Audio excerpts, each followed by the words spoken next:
Honestly, mga kababayan ko, our President Ferdinand Bongbong Marcos, hindi yan pang photo op, hindi yan pang ano. Actually, that is a trophy.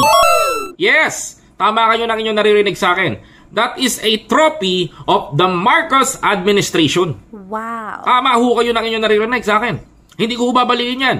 Mga kababayan ko, trophy ho ng ating Pangulong Bongbong Marcos yan. Bakit ho trophy ang tawag ko dyan? Sa pagkakapanalo niya sa laban sa kontra-droga. Ipinapakita niya lang ho dito, mga kababayan ko, kung gaano ho katatag ang kanyang adhikain at mithiin na tapusin ang laban ng illegal na droga sa Pilipinas. Mga kababayan ko, which is good para sa akin at pinapakita niya sa taong bayan. Unlike dun sa dating presidente na tatay ng vice-presidente ngayon. Tama. Ano ho pinagkaiba? Si Pangulong Bongbong Marcos hindi kailangan gumamit at mag-utos na kailangan kumitil ng buhay para tapusin ang laban sa droga. Yun lang ho ang ibig sabihin ito at isang malaking mensahe. Malayo ho, mga kababayan ko, ang pagitan ng Duterte at Marcos. Mga kababayan, kitang-kita nyo ho, ang Marcos administration, ang tinatarget niya yung mga big time at yung mga nagsusupply at yung mga dinadaanan ng mga supply. Mga kababayan, samantalang ang Duterte administration, puro pagpatay ang ginawa sa bawat kanto at maraming nawawalan ng buhay.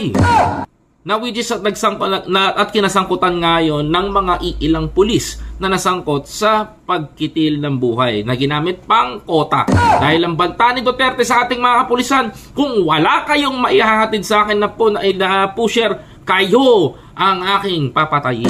Yan ang mga binitawan niya mga salita nun, mga kababayan ko, sa ating mga kapulisan. Kaya ngayon, mga kababayan ko, hindi na ako magtataka na ang mga kapulisan natin ay walang magawa kundi sumunod sa utos ng dating Pangulong Duterte. So ngayon, did you see the difference of President Bongbong Marcos and the former president? Yes, kitang-kita nyo ang pagitan nila. Ito si Bongbong, ito si Duterte. Si Duterte ay mahinang presidente at si Bongbong Marcos ay may dignidad at merong utak sa pagsugpo ng illegal na kontrabandong ito. Ngayon, tatamaan sa akin ng mga DDS. Ayaw nyo kay Presidente Marcos. Bakit? Mga kababayan ko. Bakit ayaw nyo kay Presidente Marcos? Dahil you idolize the one person na inaakala nyo na mabait. Yes, tama kayo ng inyong narinig sa akin. Ina-idolize ninyo yung akala nyo na tao na mabait, which is, kung nakita nyo ngayon yung laban ni Presidente Marcos, para sa akin, pumapalakpak na ako dito, mga kababayan ko. Dahil sa nakikita kong progress sa bansa natin. Dahil sa nakikita kong magandang performance na gagawin ng presidente natin.